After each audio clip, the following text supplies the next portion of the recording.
Et pour en parler avec nous, Chris Berwoods, bonjour, merci d'être avec nous. Faut-il croire à un retrait des rebelles du M23, cette ancienne rébellion Tutsi réapparue en fin d'année dernière? Moi, je constate qu'il y a quand même un grand décalage entre, d'un côté, un document très ambitieux et de l'autre côté, la déception que je perçois un peu partout. La population à Goma est déçue, les cercles diplomates que je fréquente, tout le monde semble déçu. Et les échos que je reçois de l'intérieur du M23 même, il n'y a personne qui croit vraiment que ce calendrier ambitieux Oui. sera mis en application. Pourquoi il n'y croit pas? Parce que Paul Kagame lui-même n'était pas présent hier à Luanda pour signer face à Félix Tshisekedi cet accord? Parce que les représentants même du M23 n'y étaient pas? Bon, l'absence de M. Kagame n'est pas un hasard, bien sûr, c'est presque une déclaration en soi. C'est un aveu presque de désintérêt dans le forum. Les 4 autres pays étaient représentés par leur président. Le facilitateur est l'ex-président du Kenya. Et donc, le Rwanda envoie son ministre des Affaires étrangères. Donc ça, c'est quelque chose qui parle pour soi, je crois.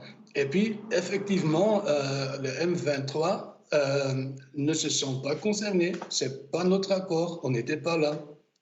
Ces hostilités, elles durent à plus ou moins haute intensité depuis maintenant 30 ans, en fait, au Nord Kivu.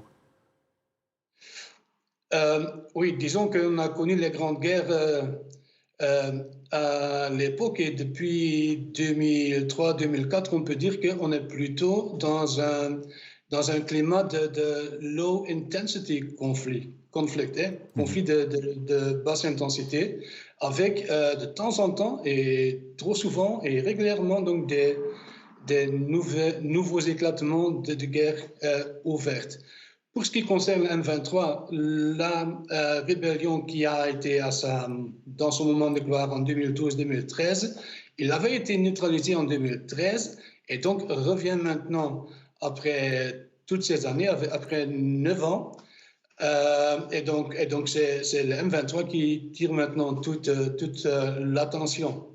Oui, ce conflit existe depuis la déstabilisation de la région par le génocide rwandais et donc les conséquences de cette rébellion Tutsi dans l'est de la République démocratique du Congo. Quel rôle joue aujourd'hui le Rwanda et quel rôle a joué Paul Kagame ces dernières semaines dans la résurgence du M23?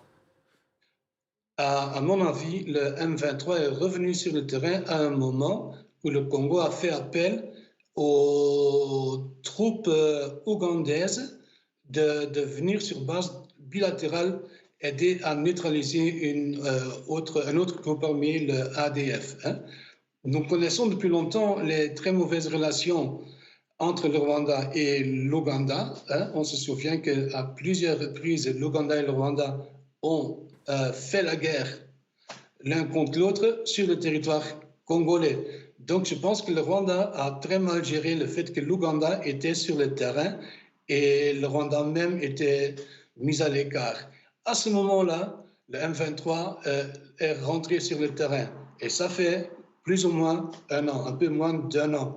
Et donc dans l'année qu'on a vu, on a vu en plusieurs étapes une accélération, une intensification de la violence qui a mené jusqu'à la situation actuelle. Si les rebelles du M23 ne libèrent pas les positions qu'ils occupent, comme le prévoit l'accord, quel usage de la force sera fait par cette force régionale est-africaine? Y aura-t-il effectivement, d'après vous, une intervention?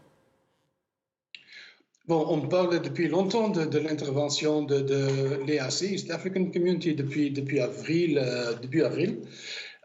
Maintenant, je sens que beaucoup d'armées sont en train de se préparer, mais je ne sens pas encore vraiment l'approche multilatérale.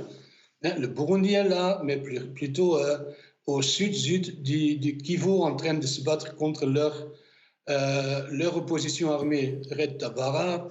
Le Kenya est là. À part du Kenya, il y a 1000 Ougandais qui sont en train de venir, qui sont peut-être arrivés déjà aujourd'hui, je ne sais pas. Mais je ne vois pas la Tanzanie. Je ne vois pas vraiment, je ne sens pas vraiment l'approche régionale autour des termes de référence clairs non plus, hein. Est-ce qu'ils vont se battre à un certain moment? Est-ce qu'ils vont imposer une zone tampon? Il y a trop de choses qui ne sont pas claires du tout, qui ne sont pas encore précisées. Donc, on doit s'attendre à ce que, hein, Hmm. au jour prochain, je veux dire, le calendrier d'application est quand même très, très serré, donc on saura beaucoup plus.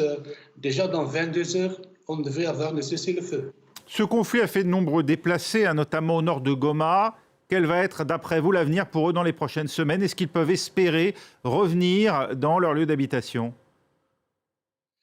Je pense que c'est très important, mais pour le moment, il n'y a pas beaucoup de garanties et donc, malgré la déclaration ambitieuse de hier, je ne vois pas beaucoup d'espoir dans les différents interlocuteurs que j'ai parlé depuis que l'accord a été signé.